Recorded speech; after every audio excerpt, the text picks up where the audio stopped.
Hello, this is Dawna with the second video in the series documenting my experiences with heart failure. In this video, I will explain how my heart came to be diagnosed as the cause of my problems, and also give you a little bit of background of what I went through so that you have a perspective on where I've been as we go forward together. So in late 2012, I had the sinus and respiratory crud that was going around in the winter here. And I'd gone to the doctor and gotten antibiotics, and it didn't get rid of my illness. So I went back, saw the doctor again. He said I had bronchitis, gave me some antibiotics again, and those once more did not work. So I was getting frustrated. I woke up one morning and my feet, my hands, my arms, my legs, everything was swollen. It was incredibly swollen. So much so that I could hardly walk, and I couldn't put my feet in my shoes. I couldn't get my pants to fit. I had to wear sweatpants. And I just felt completely miserable. It was hard to breathe. I was short of breath. And I had this terrible cough, and it would just shake my whole body when I coughed, and I couldn't seem to make it stop, and it was an almost constant cough. Those in my house would cringe and yell things like, "Stop it, that's terrible," in jest, knowing that I have no control over it. But I thought, this shouldn't be the way it is. I need to see my doctor right away. So I called and talked to his nurse, described what was going on and how severe it was, and she said she could get me in to see him as the last appointment of the day. So I couldn't drive since I couldn't get my swollen fat feet into any shoes, and my husband took me to the clinic where the doctor was. He took an x-ray of my chest to see if I had any fluid in my lungs for this bronchitis that I couldn't seem to get over. And when he pulled up the results of the x-ray on his computer in the exam room, he showed me on the x-ray where my heart was on the image. And he said, "Okay, listen carefully, this is important. I'm not worried about your sinus infection or bronchitis anymore. This is about your heart." And he showed me in the image where my heart was enlarged. He pulled up older x-rays showing me a smaller heart that was growing, and told me, when you leave here, you need to go directly to the emergency room at the hospital. Don't go home. Don't go anywhere else. Go from here straight to the emergency room. I'm going to send them some information, so they'll be expecting you, and this is serious. You need to go there. So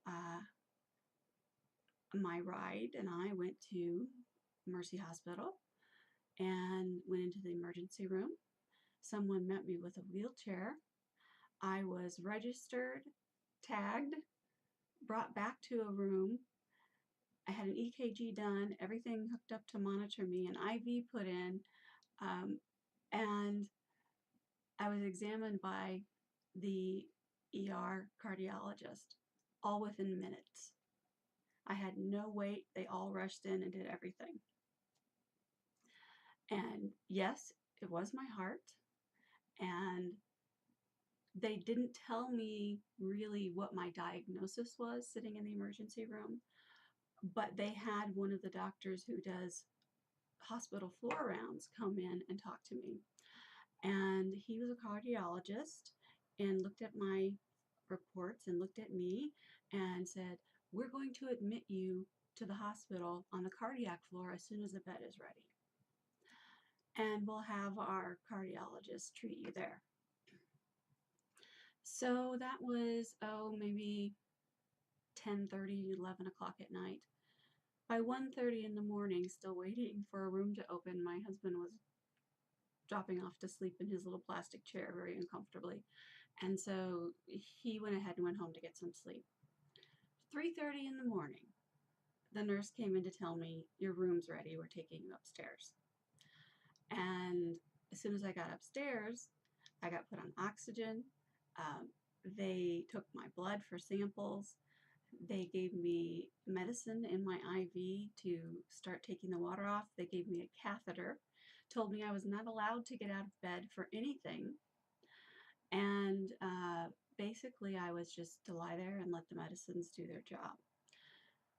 The next morning, well, I guess it would be later the same morning, the cardiologist who makes the rounds at the hospital came in and looked over my chart, examined me, and told me, you have heart failure. And that was a scary thing to hear. And she explained heart failure doesn't mean that your heart has failed completely. It means it's not functioning as well as it should be. And she asked a little bit about my history, and I told her I had not had problems with high blood pressure, cholesterol, family of heart problems. Well, yeah, but nothing that I'd ever had personally myself. And so she said, well, what can happen is sometimes when you've had a really bad respiratory infection, a virus can attack your heart and weaken it. It looks like that might be what happened to you. And then bronchitis symptoms mirror the symptoms of heart failure. So it can hide heart failure looking like bronchitis. And I didn't have bronchitis at all. There was fluid on my lungs, but it was from my heart not being able to circulate the blood through to pull it out. So I got an education on what heart failure meant, watched the little educational videos from the channel you could pick from the hospital TV, and they came in and took their tests and took their blood and did everything that they, chart and write down and do. Finally, I got a little bit of sleep. And then, of course, in the morning, my husband came back and the doctors came in to talk to me again. And I was told I had 15 pounds of water weight on my body that should not be there. And when they tried to press their thumbs on my feet or my legs to see how long it took the marks to come off and how deep they were, it didn't work. My skin was stretched so tight with the water that you literally could not make an indentation. You couldn't push anything anywhere. And so they were a little worried about how severely swollen I was. I got shots to help thin my blood and help stop any thrombosis or blood clots that they thought they might have seen in my heart from moving on. I also got warfarin, or it's also known as Coumadin, and that's a very, very powerful blood thinner. And they wanted to make it as easy as possible for my heart to pump the blood, so they thinned the blood. That's a whopper of a drug. If you ever want to hear or read or learn about blood thinners, look up warfarin and read carefully. There's side effects from that, and there are so many interactions with other drugs, over-the-counter things, supplementals like vitamins, even just things like food. You can't eat certain foods when you're on that blood thinner. They had the best staff at the hospital on that floor that weekend. A wonderful nurse and a wonderful patient technician. And I had a lot of enjoyment just chatting with them as they would come and go and give me medicines and check on things for me. And they were monitoring how much water I drank as well. I was very limited because they didn't want me to drink so much water that it was even more for my body to drain out. So I was always thirsty. I felt like I was being only allowed half of the water I normally drank in a day. And I always wanted more water. So it was very difficult for me to sip my water and try to make it last, since when it was gone, I wouldn't get any more for the day. And as you lay there, it becomes very uncomfortable after you've been lying there a while. So when you have the IV and you've had the shots in the stomach and you're all bruised, you've got a catheter, so you have wires and tubes and things coming out from everywhere. You've got the wonderful little oxygen prongs in your nose, and that thing goes around your neck. And you've got the wires that are going up to the machines. Just everything is attached to you somehow. It's very difficult to turn over, and you pretty much just have to lie there on your back. They also said that they were going to do some more tests because there was more to this. They had found some tachycardia in my heart rhythms, meaning that it beats too fast. And they were coming from my ventricle part of the heart, or the bottom part of my heart. That's the most dangerous area that you can have beating out of sync or beating too fast, because that's what eventually will go to ventricular fibrillation and then sudden heart death, a heart attack. Basically, your heart will stop. So I was taken down, bed and all, to another floor and given an echocardiogram. The echocardiogram is like an ultrasound or a sonogram. If you've ever seen a pregnant woman or been pregnant and had them use the ultrasound machine on your stomach so that you can see the visual of the baby in the womb, it's the same kind of thing, only this is for heart. And it takes lots of measurements, and it shows the rhythm of your beats on a graph, and it shows the blood moving in and out in red and blue colors as well. And the technician who uses it takes all kinds of measurements while she's moving it around and getting pictures on the screen. It goes right into the machine, and the results are all on the electronic file at the hospital. And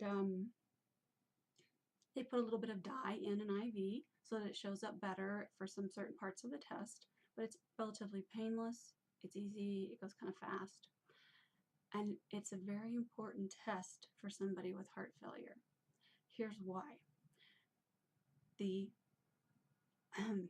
echocardiogram can give them a measurement that tells them how your heart is performing compared to normal. And this is where you find out how bad your heart really is or isn't. So my results, when the doctor came back to explain it to me, said that they saw a blood clot sitting in the bottom of my left ventricle, my heart, that it was in a pool of blood, that my heart was beating too weak to push the blood out of my heart, and so that's why the blood clots were forming. In fact, my heart was performing at 10%. They say that it's an EF of 10% or EF10. What that really means is every time your heart squeezes to push blood out, it doesn't push all of the blood out of the heart. It should, in a healthy heart, push 65 to 75% of the blood out of the heart with each squeeze. Mine was only pushing out 10%. So my ejection fraction, or EF, was severely low. Anything under 35% is considered severe.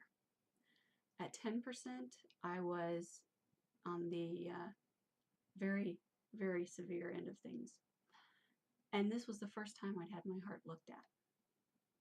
So here I was thinking I had this bronchitis and sinus infection that I couldn't kick. I was tired all the time. I didn't feel well, lost my appetite, was coughing horribly, was swelling up, and it was my heart saying I can't do it anymore. It just wasn't strong enough. When your heart tries really hard and it's not doing an efficient job, it tends to try even harder, and it gets more exercise. Just like when you exercise your muscles and they get bigger, your heart gets bigger. Only with the heart, instead of getting stronger as it gets bigger, it gets much, much weaker. So I had a very large heart and a very weak heart. In fact, my heart was so large, it's pressing on my internal organs. So my lungs, my chest, and that pressure I feel makes it difficult to breathe as well. And shortness of breath is a symptom of heart failure. So At that point, my husband and I were talking and digesting it and asking questions of the doctor and trying to then explain to my mom what was going on, what the diagnosis was, and to our children who are 24 and 19. And it was a scary, scary thing. They told me that when a heart is first damaged, there is a 90-day window in which it can heal if it will. So they put me on all kinds of medications to make it easier for my heart to do its work, to help it heal, and said, once you get all this water off and we get you a defibrillator, you can go home, but you'll be under constant treatment from a cardiologist in the severe unit or team of the heart center. And you will be treated for your heart failure. And we will give you the 90 days on these medicines to try and heal your heart. And then we'll test you again, another echocardiogram, and we'll see if you've improved. So I managed to get the weight off after about 6 days and finally got to go home and have a shower, which was wonderful. I left the hospital with an appointment in hand for the doctor at the heart center, and having the cardiology team at the hospital already have set up visits from a home nurse for me. So they had everything in place before I even was discharged, except for one thing, the defibrillator.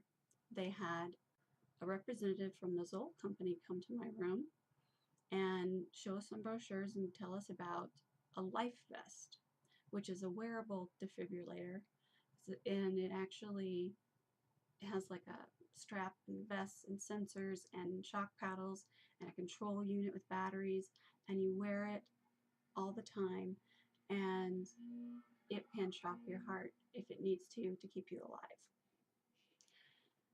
So I got fitted for a heart vest, or I'm sorry, for a life vest for my heart. They set up the control box to learn my heart rhythms so that it would know when my heart needed to be shocked and when it wouldn't. And then once I had that in place, I was told I had to wear it 24 hours a day, 7 days a week, except for 1 hour a day I could take it off for hygiene, so showers and such. So I thought, okay, the next 90 days I'll be wearing this vest. We'll see what happens. And I went home. I was extremely tired and weak. In the hospital, when I tried to get up, I was dizzy. The most that I could do was walk around the foot of the bed and sit in the chair in my hospital room, and I was winded, and I had to have my husband's arm to help me get that far. So when I came home, I was very weak. I couldn't get up and walk around on my own. I spent a lot of time in my recliner with my feet up, and had wonderful family members who could bring me glasses of water or whatever it was I needed, a blanket, a pillow.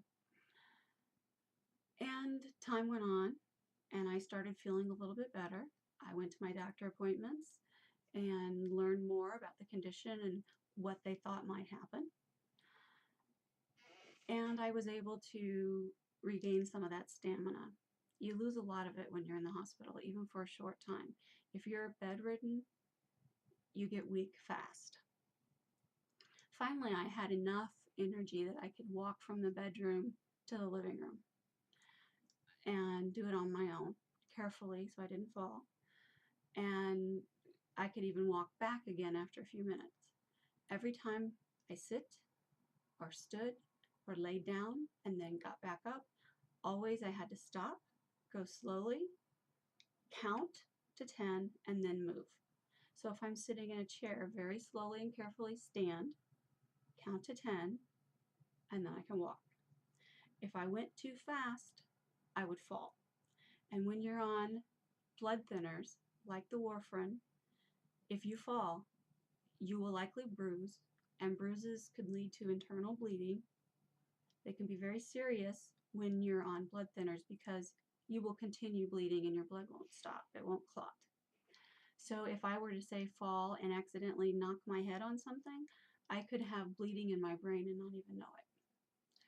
So I was cautioned very strongly by the cardiologist to do no risky activities, to always wear some kind of gripping slipper or sock or shoe or something when I walked, to take my time and move slowly, and to avoid risky situations like walking barefoot, going up and down stairs, climbing ladders, as if I would have done that dizzy anyway. But there are just simple things you don't think of that I couldn't do at that time. So it was getting to the point where I was getting into the rhythm of my medications, doctor visits, and learning how to deal with this at home and going through my 90-day wait period. I'm going to talk more about what happened after the 90-day wait period in the next video. I don't want to make this one too long, and there's been a lot of information that I've given you here.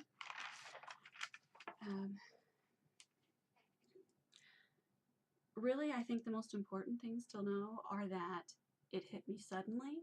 I didn't have a history of it. I didn't realize what the symptoms were. My doctor didn't realize what the symptoms were until he saw the x-ray with the enlarged heart. And he got me the right care fast. That's what really made the difference for me. Because if I had left it be, stayed at home, and just, lived with the water thinking it would go away, it would have ended my life. My heart cannot take on the load of pushing a sufficient amount of blood through my body to keep my organs fed with oxygen and nutrients, to keep my skin fed, or even just to pull sitting liquids out of my body as it normally would into the kidneys for processing. So instead, the cells hold that and they swell. And that's how the edema or intense swelling came on. I would recommend, if you think you have a heart problem that might not be obvious, but something a little more sudden and hidden like I did, that you talk to your doctor about seeing how your heart's working. An EKG takes less than 2 minutes to do.